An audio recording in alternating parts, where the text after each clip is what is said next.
그림이 그려지면서 걱정이 또 쑥 가라앉더라고요. 아 임대 잘 나가야겠다.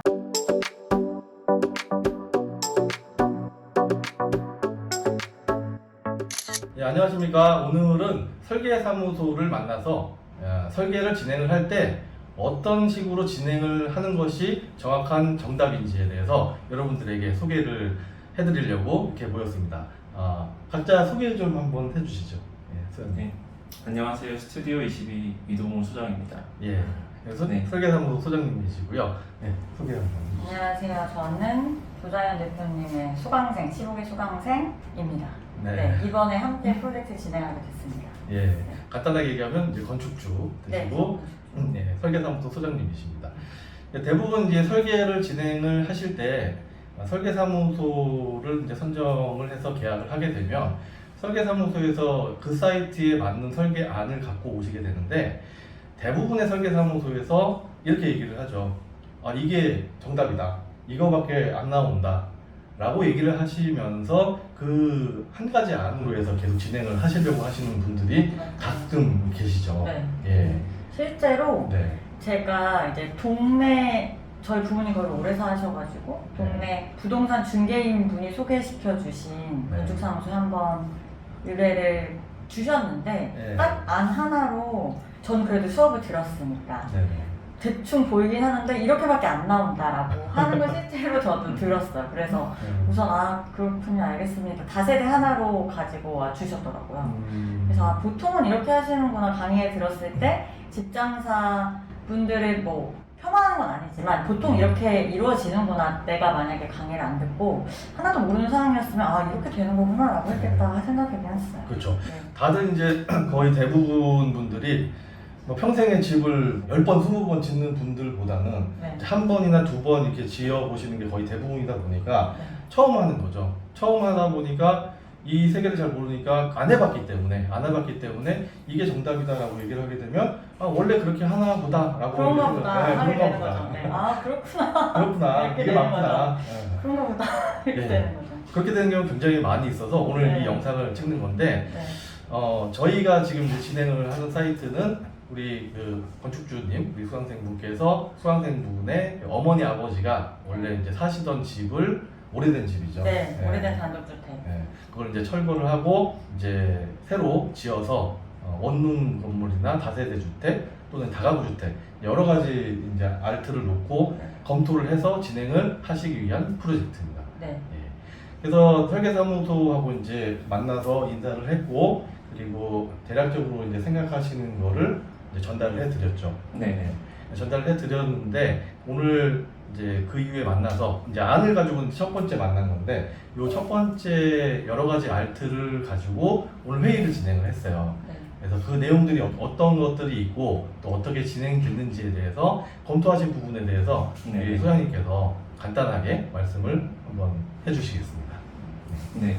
보시면 됩니다. 네, 오늘 건축주분께서 지난번 첫 미팅 때 이제 의뢰하신 거는 임대형으로 어쨌든 수익을 낼 수 있으면서도 부모님이 또 거주하실 수도 있는 그런 유형을 이렇게 말씀을 해주셨고요.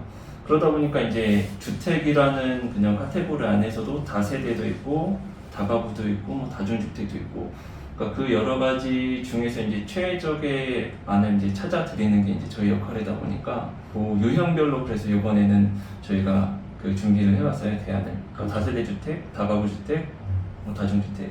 그러니까 예를 들어 이제 요게 뭐 주택이 아니고 근생이다 그러면 그 사이트에서도 뭐 포어의 위치라든가 주차의 위치라든가 그런 거 따라서도 이제 대안이 어쨌든 설계라는 거는 여러 가지가 이제 발생할 수밖에 없거든요. 네. 그러니까 그 중에서 적어도 뭐 2가지 아니면 3가지 정도를 저희는 보통 이제 준비해서 그 안에서 이제 점점 그 3가지 중에서도 하나를 찾고 그 찾은 안에서도 조금 더 디벨롭을 해가면서 점점 구체화 시키는 과정이라고 보시면 될 것 같아요. 예, 맞습니다.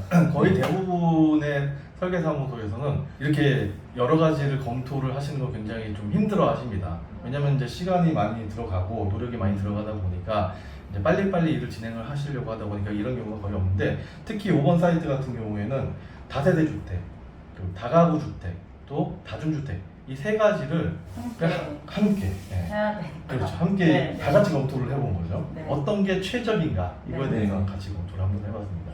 간단하게 안별로 한번 설명을 네. 해주시죠. 일단 세 가지 안 중에서 가장 조금 다른 건 어쨌든 다세대 주택이거든요. 다세대 주택은 어쨌든 공동주택으로 분류가 되기 때문에 다가구랑 다중이랑 가장 다른 게 이격거리가 가장 다릅니다. 그래서 건축선에서 띄어야 되는 이격거리, 인접대지 경계선에서 띄어야 되는 이격거리가 이제 1m는 최소 이격을 해야 되고요. 그런 부분이 있다 보니까 이제 다가구랑 다중에 비해서는 건폐율을 좀 찾기가 힘든 땅이에요, 여기는. 그렇죠. 여기가 이제 네, 사이트가 네. 사이즈가 좀 작다 보니까 다세대 주택, 공동주택은 대지경계선에서 1m를 이격을 하고 다가구 주택하고 다중주택은 50cm를 이격을 하는데 땅 사이즈가 크면은 별로 그렇게 영향을 안 받을 그렇죠. 텐데 얘 같은 경우에 땅 사이즈가 좀 서른 협소하다 다섯 보니까 정도. 네.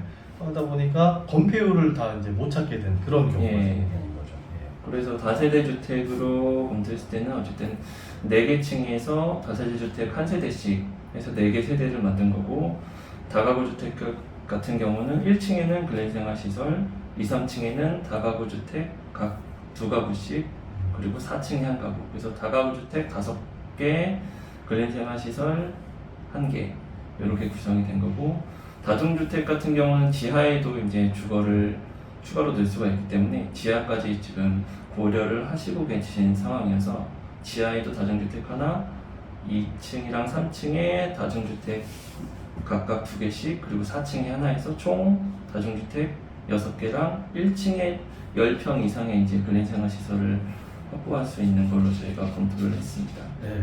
오늘 이거를 여러 가지를 그러니까 우리가 생각할 수 있는 주택의 종류는 거의 다 나왔죠. 이제 요 정도의 사이트에서 이게 굉장히 그 머릿속에 이렇게 맴돌던 것들이 네. 이렇게 한꺼번에 정리를 해서 보니까 네. 좀 어떻게 풀리시는 그런 기분이 드시지 않나요? 네, 제가 놀란 포인트는 3가지 정도인데요. 첫 네. 번째는 사실 전 알트가 처음에 뭔지도 잘 몰랐었는데 알트는 그러니까 대안이라는 네, 뜻입니다. 알트는 얼터너티브. 대안이 저희가 보통 대안 줄여서 네, 얼터너티브의 앞자가 그래서 따서 알트라고 해. 대안이, 대안삼 이렇게 네. 나눠서 다 고려해 주시고 사실 대부분의 건축주는 초심자, 초보자니까 건축에 대해서 거의 1도 모르거든요. 네. 저야 그나마 강의를 들어서 아 이게 그거구나라는 걸 확인할 수 있는 정도지. 네. 우선 첫 번째로 이렇게 정말로 알트를 다 꼼꼼하게 그리고 초보자가 보기 좋게 해주심에 되게 감사했고, 그리고 두 번째로 실제로 이게 나와서 보니까 수업 들 때는 또 몰랐는데 야, 이런 식으로 진행이 될 수 있고 아무래도 건축주분들은 수익률도 생각하실 테니까 네. 이 머릿속에 이제 수익률도 좀 돌아가고 현실감이 있어지고, 세 번째는 소장님하고 대표님하고 같이 함께 이제 미팅에 참여하니까 제가 놓치는 부분은 또 대표님께서 이건 이런 의미고 수업 시간에 배운 이건 거 아시겠죠? 라는 것에 되게 많은 붕 떴고 약간 뿌였던 것들이 소장님과 대표님 덕분에 되게 많이 현실 감각이 오고 내가 해야 되는 것들이 요거구나 이게 정리가 차작 되더라고요. 그렇죠. 그래서 그리고- 좋았어요. 네. 예. 그리고 특히나 이제 어머니 아버지를 위한 집을 네. 한다는 게 굉장히 적극적으로 이제 임하게 되시고 무엇보다도 저런 생각이 들 것 같아요. 그러니까 막연하게 이렇게 머릿속에 있던 다세대, 다가구, 이 다중을 이렇게 소장님께서 딱 그림으로 해서 딱 비교를 딱 해주시니까 네. 좀 더 머릿속에 이제 명확하게 딱 구분이 되시지 않나요? 네, 그냥 규모에 대한 게 맞아요. 이제 딱 감이 오셨을 것 같아요. 왜냐면 이제 그냥 봤을 때는 원래 처음 말씀하셨을 때는 2, 3층에 이제 거의 뭐 투룸이 2개나 투룸 네. 2세대나 이제 세리룸. 근데 저도 네, 이걸 뭐, 검토해보기 전까지는 이제 네. 그게 맞다 틀리다 안 될 거다 뭐 될 거다 이런 거는 사실 저희도 그려보면서 해야 되기 때문에 아마 그런 것들이 이제 좀 감이 잡히셨을 것 같아요. 네, 그래서 그 면접을 확실히 보니까 잡혔어요. 이제 왜 이래서 투룸 2세대가 들어가기 힘든지 네. 뭐 가능한 게 이제 그림으로 보면 이제 조금 이해가 되시죠. 예. 굉장히 잘 이렇게 설명까지 밑에 써주시니까 누구나 봐도 이해할 수 있는 현실감이 딱 들더라고요. 맞습니다. 그러면서 뭔가 VC에 이제 열심히 빨리 찾아봐야겠다 음. 이런 생각도 들고 좋았습니다. 그래서 오늘 이제 다세대하고 다가구하고 다중주택 이제 3가지 알트를 보고 최종적으로 이제 결정을 하신 거는 어떤 네. 거죠? 저는 소장님과 이제 대표님의 의견도 많이 반영하고 아무래도 부모님이 사시는 집이면서 수익률이 나면 이왕 짓는 거 수익률 나면 좋으니까 다중으로 선택을 했습니다. 맞습니다. 알트 3으로 이제 결정을 하셨고, 우리 이제 알트 3에서 이제 지금은 다세대냐, 다가구냐, 다중이냐, 요거에서 이제 알트를 선택을 했던 거고, 대안을 선택을 했던 거고, 지금 결론 난 거는 알트 3, 대안 3이 결론이 났는데, 우리가 이걸로 해서 끝나는 게 아니죠. 네. 이 알트 3으로 결정이 됐지만, 여기에서 다시 또 각 층별로 알트를 만들 거예요. 네. 지금 예를 들면 지하층 같은 네. 경우에는 한 개의 실, 한 11평 정도 되는 한 개의 실로 되어 있는데 성큰을 집어넣고 한 개의 실로 되어 있는데 얘를 나누면 어떻게 될 것인지 원룸으로 네. 나누면 어떻게 될 것인지 성큰이랑 지하에서 빛이 들어오는 그런 구조를 말씀하시죠. 맞습니다. 저 처음에 몰랐어가지고 네. 보시는 분들 뭐. 그렇죠. 이 성큰이 있으면 굉장히 선호도가 높아지거든요. 네. 예. 심지어 지하층인데도 불구하고 지상층과 같은 월세를 받는 경우도 있습니다. 네. 예. 임장 때 네. 현장 수업 학습에서 봤는데 엄청 다르더라고요. 그렇죠. 우선 빛이 들어오니까. 네, 완전히 다르죠. 네. 그리고 이제 1층 같은 경우에는 근린생활시설로 되어 있는데 실제로 얘가 이 지역에서 어떤 업종이 가능할지 월세는 어느 정도 받을 수 있을지를 또 이제 확인을 해야 되는 그런 네. 숙제도 이제 하나 받아가시게 되는 거고. 한 가지 여기서 네네. 제가 또 소장님께 되게 감사드렸던 건 저는 이제 저희 집 사이트만 확인하시고 아, 이렇게 지으면 되겠다 하시는 걸로 생각했는데 거기 돌아다니면서 산동 분석도 은근히 다 해주시고 여기에 들린 근생 들어가면 상가 들어오겠네요 이런 조언도 해주시고 저도 오래 살면서 또 여기 대가는 아직까지도 의문이 좀 있었는데 많은 조언을 또 받게 됐어요. 네, 꼼꼼하시고. 네, 감동이에요. 감사합니다. 네.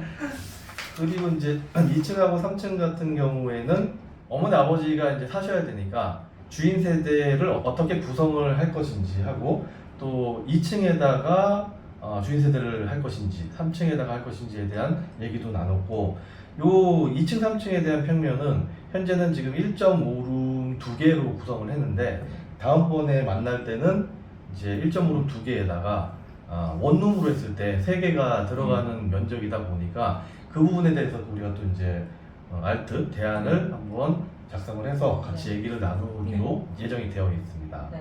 그리고 4층 같은 경우에는 최상층인데요. 도면에 보시면은 굉장히 좀 임대에 대해서 걱정을 좀 네. 하셨는데 네, 네. 아까 얘기 들어보시니까 어떠세요? 네, 이게 4층이 저희는 대지가 좀 협소한 편이라서 평수가 많이 나오지 않을까 그냥 단순히 그 걱정이었는데 실제 많이 저보다 훨씬 잘 아시는 분들의 조언이나 테라스가 있어서 괜찮다. 좀 상상을 해봐라. 원룸인데 테라스를 본인이 쓸 수 있다고 생각하면 어떨까요? 했는데 제가 바로 그림이 그려지면서 걱정이 또 쑥 가라앉더라고요.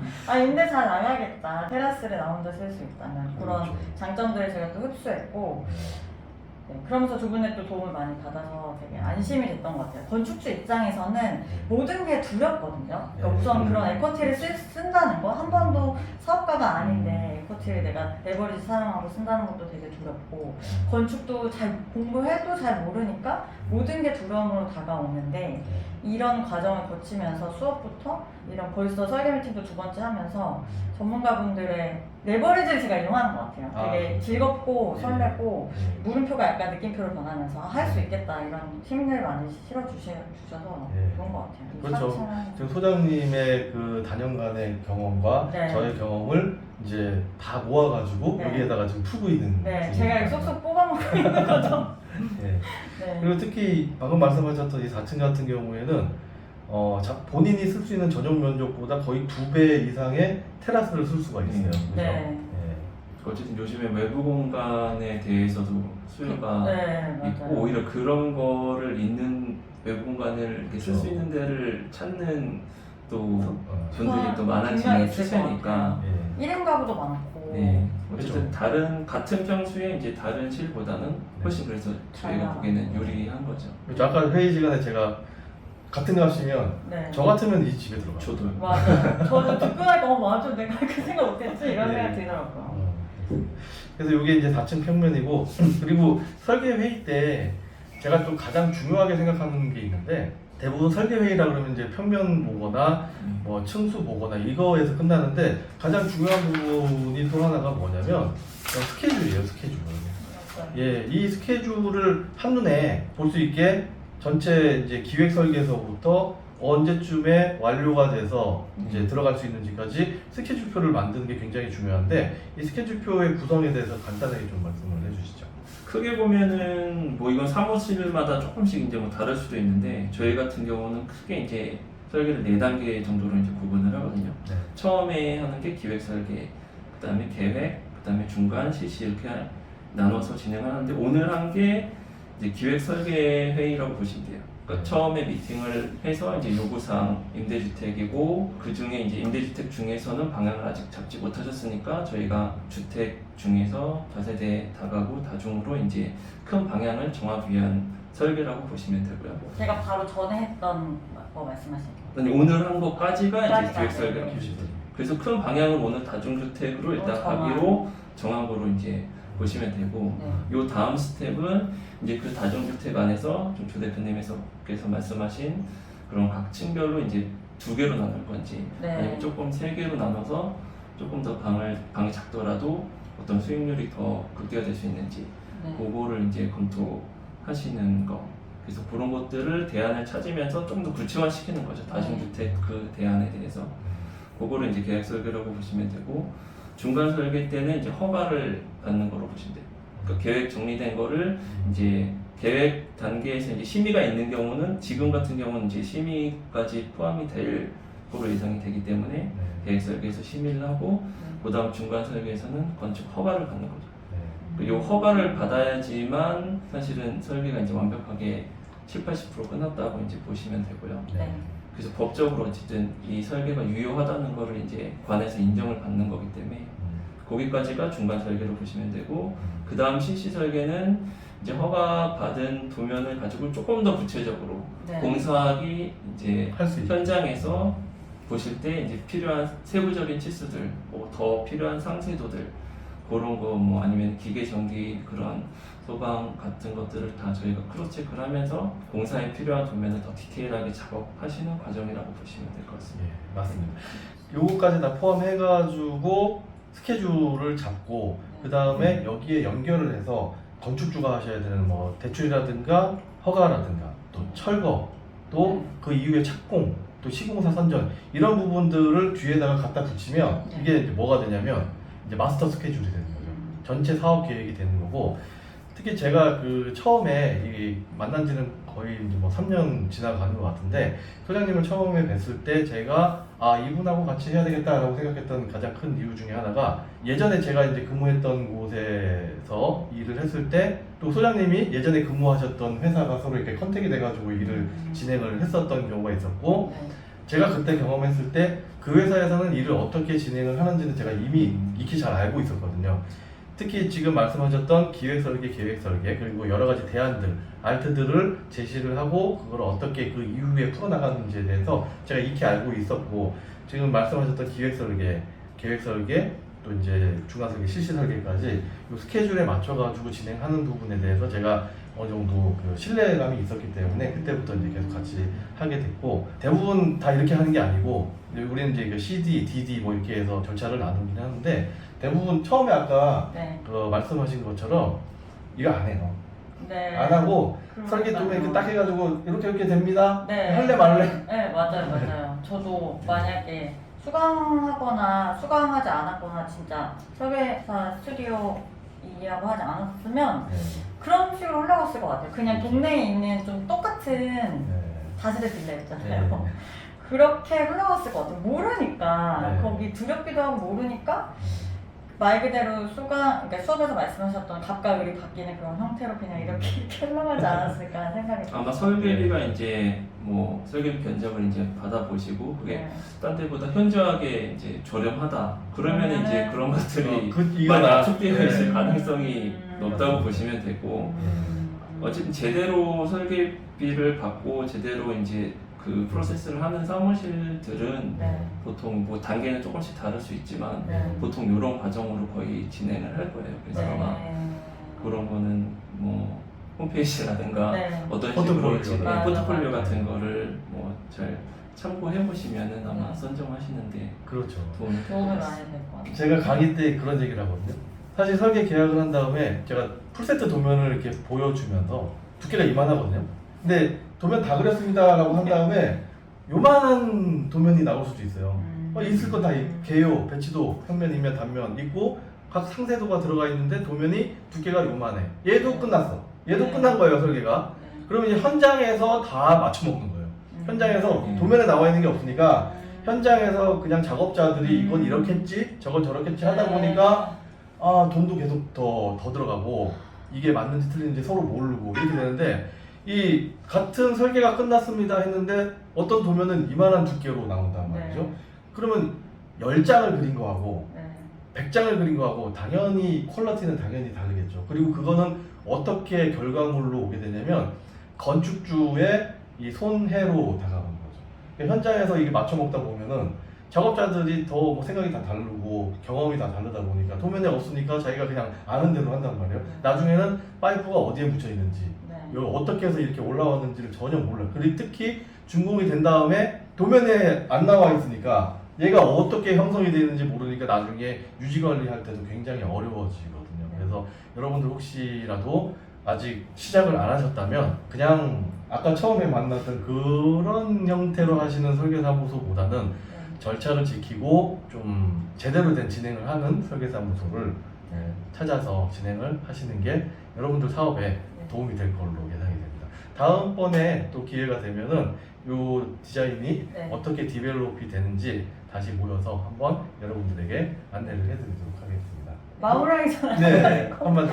이제 예비 건축자분들이 보신다면 네. 수업에서 제가 절대 잊지 말아야겠다 생각했던 건 모르면 다 내 주머니에서 나간다고 생각해라. 그렇죠. 이게 정말 뼈에 박는 네. 그런 명언이었기 때문에 네. 제가 설계 미팅 할 때도 잘 모르지만 최대한 많이 제가 원하는 걸 소장님께 전달하고자 되게 노력했고 많이 반영해 주셨고 제가 공부한 만큼 제 주머니에서 나가는 돈도 줄어들고 그리고 원하는 건물이 나올 수 있다는 걸 꼭 잊지 않으셨으면 좋겠습니다. 네, 맞습니다. 네. 원하는 건물이 나옵니다. 네. 모르시는 거는 뭐 계속 물어보시면 됩니다. 네, 굉장히 저희 친절하게 저는 다 아는 건 아니지만 아는 네. 거는 최대한 답변 드리고 저희도 모르는 부분이 있을 수 있으니까 그런 건 저희도 네. 공부해가면서 찾아서 이제 또 말씀드리려고 더 노력을 하게 되는 부분이니까. 네, 맞아요. 코업을 잘 하게 되는 것 같아요. 열심히 할수록 맞습니다. 잊지 예. 마세요.